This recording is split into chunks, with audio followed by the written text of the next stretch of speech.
Hi and welcome back to our channel, where we recap your favorite games for you. Today we will be recapping the remake of all-time favorite horror video game called Resident Evil 2. So without further ado, let's begin. A voice crackles to life on the radio, of a man recounting a somewhat dubious experience of seeing a woman with a rotting face, owing to his drunkenness. Listening is a man driving a huge truck, keeping along with the story, fighting sleep and having his dinner on the go. Ducking down to fix the ebbing signal of the radio, his focus is momentarily taken off the road, resulting in him crashing into a woman. As he sees her hair in front of his truck, he pulls the brakes, and the vehicle screeches slowly to a halt. The camera pans to blood by the wheel. In complete shock, he lifts her arm, which is limp, indicating she is dead. As he turns around to consider his options, she is seen rising behind him, her body mangled and contorted unnaturally. Leon, pulling up to a gas station to fill the tank, he notes that it's empty. Deciding to look around, he makes his way into a gas station. Calling out hello, he picks up a flashlight off the floor, noting that something isn't right. Hearing a man's muffled voice, he finds him on the floor covered in blood, and asks him if he's alright. Breathing heavily, the man points shakily toward a corridor, which Leon follows, telling him he'll be back for him. Entering a sort of storage area, he hears sounds of a scuffle between a police officer attempting to detain someone. Just as the police officer tells Leon not to intervene, the man he is trying to detain overpowers the policeman and starts gnawing his neck. A face made up of rotting skin, deathly pale blue eyes, and mangled hair looks back at Leon, who cocks his gun at him, threatening to shoot, which he does, thrice in the head. The man falls, seemingly unable to get back up.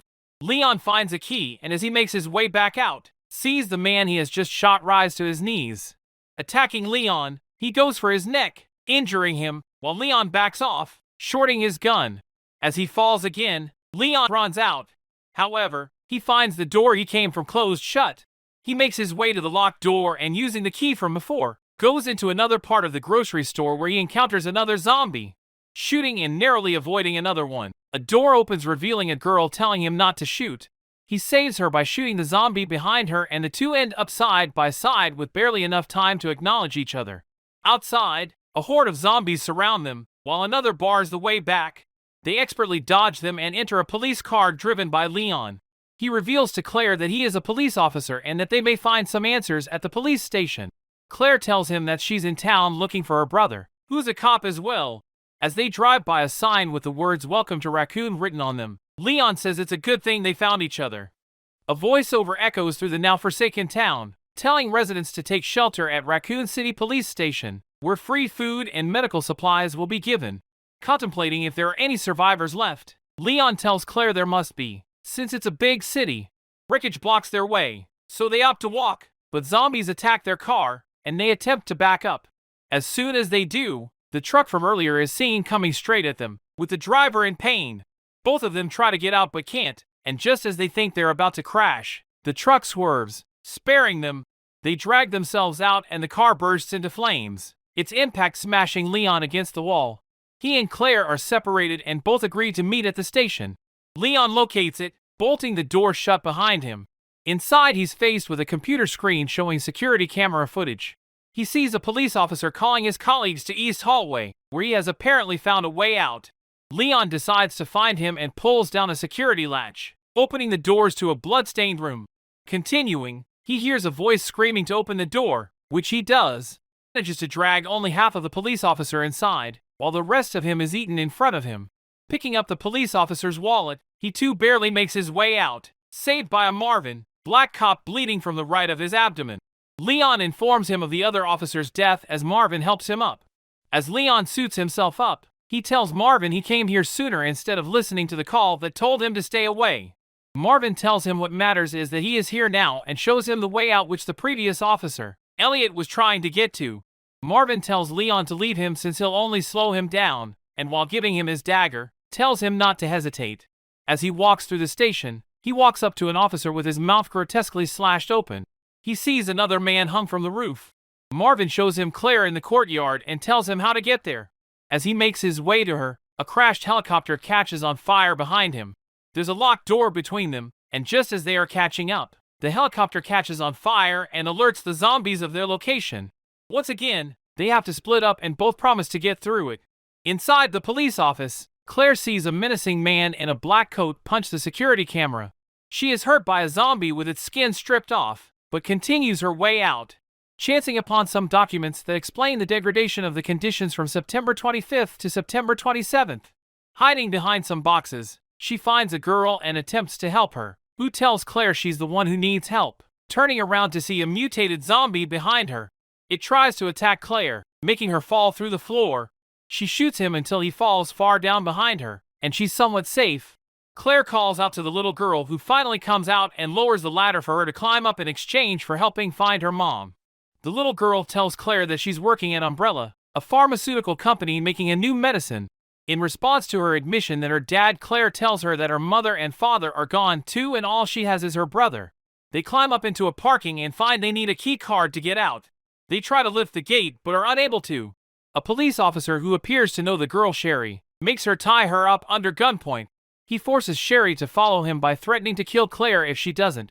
Just as she frees herself, he makes away with her, but not before Sherry drops something that Claire picks up. Leon finds the way out through an underground tunnel and goes to tell Marvin. He reveals he's been infected, and Leon must go on alone.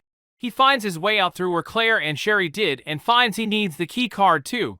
He's attacked by a zombie Rottweiler who jumps on him but is saved by an FBI agent. He asks her what's going on, but she tells him that it's classified information and he decides to follow her.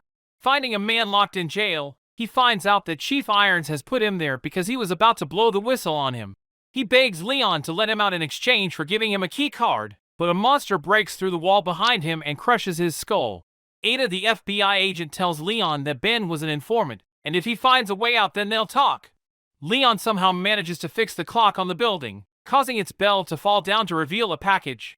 He then uses the panel outside Ben's jail to enter and goes through his recordings, revealing something peculiar about Umbrella and an underground lab. Taking his card, Leon tries to get out before a large zombie attacks him and is saved again by Ada. They both get out and Ada tells him she's trying to find out who's behind this. Ada takes them to a gun shop where a man threatens them, but they realize he had a daughter who's about to turn.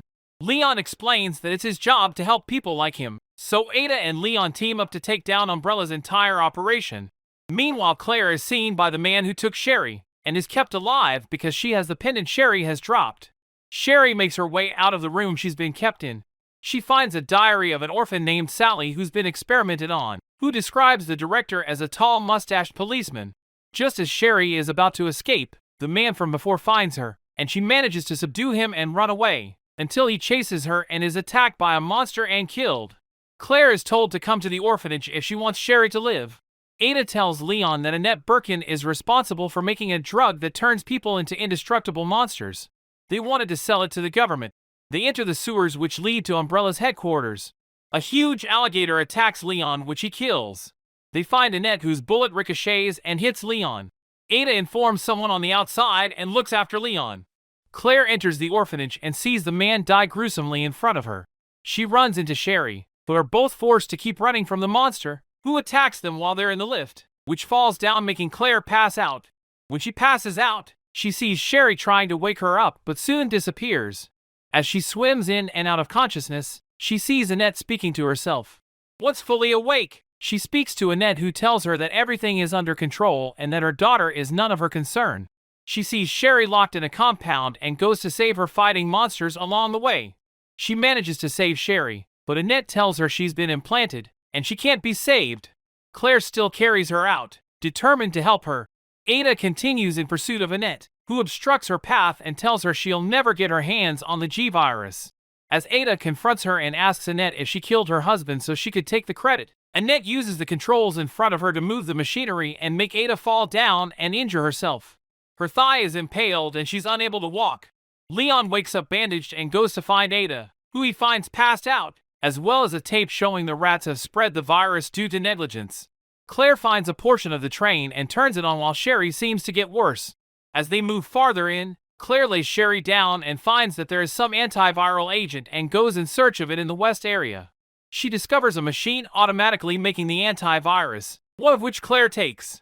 Leon finds Ada and gets the piece of glass stuck in her leg out for her. She tells him that Umbrella's lab is right underneath them and they must go get the samples. The same way as Claire, they make it to where she is. Ada tells him that she's now a liability and he must go to Nest if she is unable, and she kisses him. Leon goes inside and tells her he will find the sample and bring it to her. He finds some recordings and goes through them, which reveal that people from a private organization killed Dr. Birkin. They take the samples from him and the video cuts off. Leon finds a sample and makes his way back. A monster attacks Leon, who Annette calls William before she kills him. Upon Leon's probing, she reveals that as Dr. Birkin was dying, he used the sample on himself, turning into the monster. It gets up and smashes Annette against the wall. Leon ends up in a one-to-one fight with it and somehow manages to gain the upper hand and kill it. Claire finds Annette with Sherry, who tells her she's free of the G-virus. Annette dies and hands Claire and 4-band, asking her to look after Sherry. The self-destructive mechanism of the building is initiated, as the virus has left the building and they have to leave. They fight off a monster and make their way to the train, which Claire starts to turn on. Meanwhile, Leon confronts Ada about her lying about being FBI, and she reacts by pulling a gun out on him. So does Leon. Before anything can happen, Annette shoots Ada while the platform they're standing on collapses. The sample as well as Ada falls into the abyss. Leon somehow manages to talk to Claire through a weak computer and tells her to get out of here. Leon arrives at the bottom level, barely saving his skin from a strong monster. Claire finds a machine gun and kills the monster terrorizing her, and makes her way to Sherry. She starts the train, and it speeds away. Right at the end, Leon somehow manages to jump on the train and goes inside to find both Claire and Sherry. A huge monster eats away at the train, and Leon removes the compartment it's in just as Claire pierces its eye. They make their way outside and see a truck driving by, and all appears normal. Content that the rest of the world is safe. They hold hands and make their way into the sunset, and the game ends here. If you liked it, then please consider liking the video and subscribing to our channel. We will see you in the next one.